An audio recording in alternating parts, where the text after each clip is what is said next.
नमस्कार।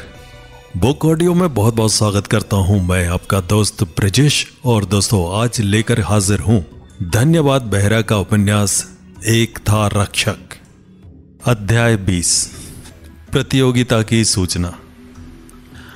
घने जंगल में एक पेड़ के ऊपर ध्रुवा चुपचाप बैठा था, दूर से देख रहा था।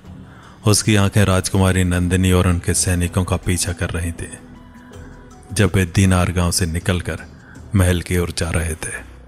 अपने आसन से वो उसके चेहरे पर थकान देख सकता था, उसके चेहरे पर निराशा की झलक।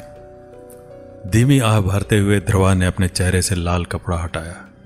उसकी हरकतें तेज और सोच समझ कर की गई। फिर वो जंगल की छाया में विलीन हो गया। इसी बीच राजकुमारी नंदिनी को ले जा रहे रथ के भीतर माहौल उदास था। सड़क पर पेड़ लगे हुए थे और पहियों की धीमी गड़गड़ाहट ही उनकी यात्रा के साथ चलने वाली एकमात्र ध्वनि थी। राजकुमारी नंदिनी अपने विचारों में खोई हुई बाहर देख रही थी। राजकुमारी के परेशान चेहरे को देखकर मीना झुकी। उसकी आवाज चिंता से भरी हुई थी। मीना कोमल स्वर में, राजकुमारी नंदिनी, आप क्या सोच रही हैं? राजकुमारी नंदिनी की आवाज शांत थी, उदासी से भरी हुई। जब वो मीना को देख रही थी, उनकी आंखें अनकहे विचारों से भरी हुई थी। राजकुमारी नंदिनी आह भरते हुए, मीना, मैं उस दिव्य पुरुष के बारे में सोच रही हूं जिसने मेरी जान बचाई। लेकिन राजकुमारी के स्वर को देखते हुए मीना ने उनसे और अधिक पूछने के लिए दबाव डाला। मीना आश्चर्यचकित, चिंतित, लेकिन क्या राजकुमारी? राजकुमारी नंदिनी की नजरें झुक गई और उसने अपने दर्द का दिल फुसफुसाया। राजकुमारी नंदिनी कोमल निराश स्वर में, लेकिन मैं इतनी दुर्भाग्य हूं कि मैं उस आदमी का चेहरा भी नहीं देख पाई जिसने मेरी जान बचाई। तभी राजकुमारी नंदिनी की हल्की लेकिन सच्ची मुस्कान देखकर मीना की मुस्कान और बढ़ गई। राजकुमारी के शब्द हवा में लटके हुए थे, जो कृतज्ञता और दुख दोनों से भरे हुए थे। मीना, जो हमेशा सहायक साथी रही है, उसे सांत्वना देने के लिए धीरे से बोली, लेकिन वो जो भी है राजकुमारी, वो सही समय पर आया और आपकी जान बचाई। यही उसकी पहचान है। वो एक सच्चा और अच्छा इंसान है। राजकुमारी नंदिनी के होठ मीना के सांत्वना भरे शब्दों से थोड़े मुड़े, हालांकि उनकी निगाहों में अभी भी उदासी की झलक थी। राजकुमारी नंदिनी हल्की मुस्कान, तुम्हें पता है मीना, जब वो उन डाकुओं से लड़ रहा था, मुझे पता चला कि वो वही लड़का है जिसने प्रतियोगिता में उस शेर से लड़कर अपने दोस्त की जान बचाई थी। मीना ने भौहें उठाई। उसकी दिलचस्पी बढ़ गई। उसकी मुस्कान बनी रही, हालांकि वो और अधिक जानने की उत्सुक थी। मीना मजाक करते हुए, ये अच्छा है, लेकिन आपको कैसे पता चला कि वो वही लड़का था? राजकुमारी नंदिनी की मुस्कान गहरी हो गई और उसकी आवाज नरम हो गई, जैसे कि वो उस पल को लालसा की भावना के साथ याद कर रही हो। राजकुमारी नंदिनी धीरे से, क्योंकि वो लड़का वही तावीज पहने हुए था जो लड़के ने प्रतियोगिता जीतने के बाद पहना था, और ये मुझे कुछ बताता है। वो मेरे सपनों का राजकुमार था जिसे मैंने अभी खो दिया है। राजकुमारी नंदिनी की आंखों में उदासी देखकर मीना ने धीरे से समझ की सांस ली और मूड बदल गया। उसकी आवाज में कोमल चिंता थी। मीना कोमलता से थोड़ी चिंता के साथ, यह बहुत बुरा है, क्योंकि इस दुनिया में हर कोई ऐसे तावीज पहनता है। आप उसे कैसे पहचानोगे? राजकुमारी नंदिनी की मुस्कान लौट आई, हालांकि उसमें कड़वी मीठी जानकारी भी थी। उन्होंने अपनी कमर में हाथ डाला, एक चमकता हुआ हीरा निकाला जो प्रकाश को पकड़ता था और मीना को दिखाया। राजकुमारी नंदिनी मुस्कुराते हुए, उसकी आंखों और इस हीरे से। मीना की आंखें आश्चर्य से चौड़ी हो गई। उसके विचार तेजी से बदल गए। जैसे ही उसने हीरे से राजकुमारी की ओर देखा, वो समझने के लिए उत्सुक थी। मीना आश्चर्य से, हीरे से? लेकिन कैसे? राजकुमारी नंदिनी की आवाज हीरे को पकड़ते ही और अधिक निश्चित हो गई। इसकी रोशनी लगभग उनकी आशा को प्रतिबिंबित कर रही थी। राजकुमारी नंदिनी समझाते हुए शांत स्वर में, यह हीरा उसके ताबीज का एक हिस्सा है, और अगर वो किसी गुरुकुल का छात्र था तो वो हमारे राज्य के पास के किसी राज्य का होना चाहिए। इससे पता चलता है कि किसी दिन वो दशहरा पूजा देखने के लिए दीनार गांव जरूर आएगा। उस दिन मैं इस हीरे को उसके ताबीज से मिलाकर उसे ढूंढ निकालूंगी। मीना की आंखें नरम हो गई। उसके होठों के कोनों पर एक जानकार मुस्कान उभर आई, लेकिन जवाब देते समय उसकी आवाज में उदासी की झलक थी। मीना थोड़ी उदासी के साथ फिर भी एक मुस्कान, ये ठीक है, ये तो केवल समय ही बताएगा कि आप उससे जब मिलेंगे। क्या आप तब तक अपनी पूरी जिंदगी उसे खोजती रहोगी? राजकुमारी नंदिनी की नजर मीना की ओर मुड़ते ही प्यार और निश्चितता से भरी उनकी आंखें एक ऐसे दिल की बात कह रही थी जिसने पहले ही अपना फैसला कर लिया था। राजकुमारी नंदिनी प्यार से, दृढ़ विश्वास के साथ, हाँ मीना, क्योंकि मेरे मन और आत्मा ने उसे मेरे सपनों के राजकुमार के रूप में स्वीकार कर लिया है, इसलिए मैं मरते दम तक उसका इंतजार करूंगी। लेकिन मुझे पता है कि एक दिन उसका भाग्य और मेरा भाग्य एक दूसरे से मिलेंगे और तब मैं उसे अपना बना लूंगी। जैसे ही राजकुमारी नंदिनी ने ये शब्द कहे, उनकी नजर ऊपर की ओर चांद पर गई जो रात के आसमान में चमक रहा था।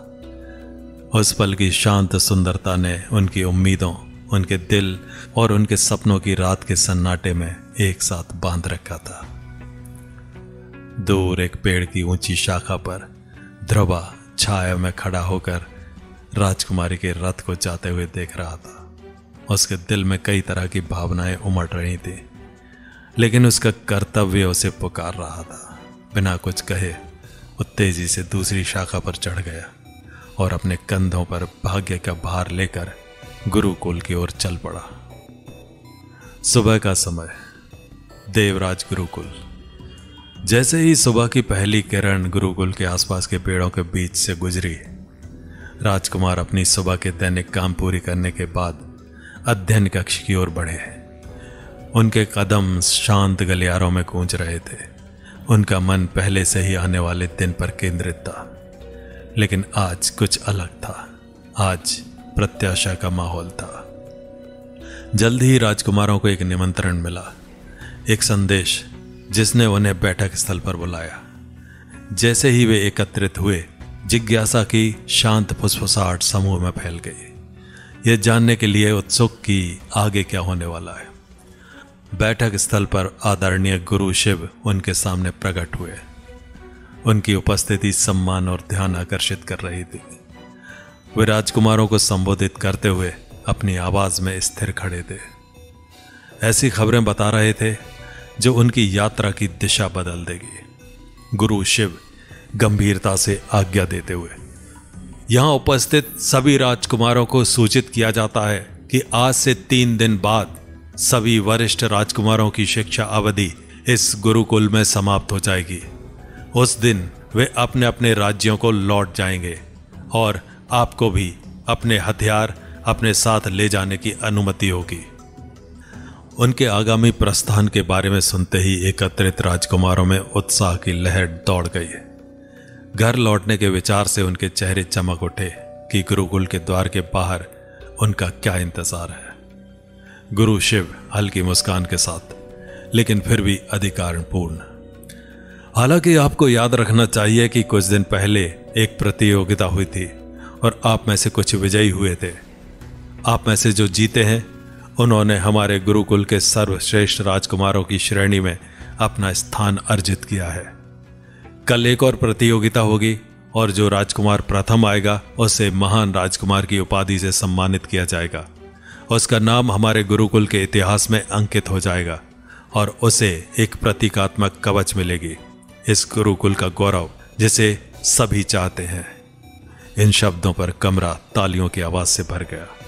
राजकुमारों ने ताली बजाई। उनके उत्साह में स्वस्थ प्रतिद्वंद्विता की भावना भी शामिल थी। कल के लिए चुनौती फिर से शुरू होगी।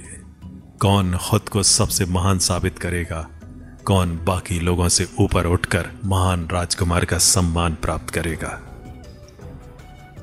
बैठक समाप्त होने के साथ ही राजकुमार धीरे धीरे अपने दैनिक कामों और पढ़ाई में लग गए। सुबह की हवा के दिन की लय में ढलने के साथ ही गुरुकुल की शांत हलचल फिर से शुरू हो गई। लेकिन ध्रुवा के दिमाग में कुछ था, कुछ ऐसा जो उसके कक्षा की ओर जाते समय भी बना रहा। जैसे ही वो कक्षा में प्रवेश करने वाला था, एक जानी पहचानी आवाज ने उसे पुकारा। ये नीरज था जो ठीक सामने खड़ा था। उसके चेहरे पर उद्देश्य और तत्परता का भाव था।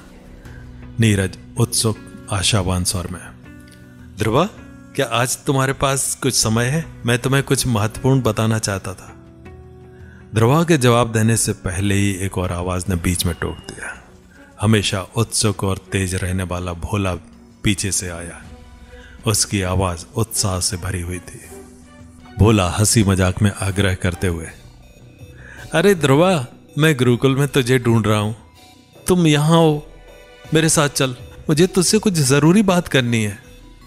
ध्रुवा ने दोनों वार्तालापों के बोझ को अपने ऊपर महसूस करते हुए विनम्र लेकिन दृढ़ प्रतिक्रिया के साथ नीरज की ओर रुख किया। ध्रुवा, अभी नहीं नीरज, चलो शाम को बात करते हैं, ठीक है? इसके साथ ही ध्रुवा भोला के साथ चला गया और नीरज को वहीं खड़ा छोड़ गया। नीरज की आंखों में निराशा साफ दिख रही थी, लेकिन उसने एक शब्द भी नहीं बोला। वो बस मुड़ा और चला गया। उनके बीच अनकहे शब्दों का बोझ लटका हुआ था। और अगला अंक भूल। तो मिलते हैं अगले अंक में।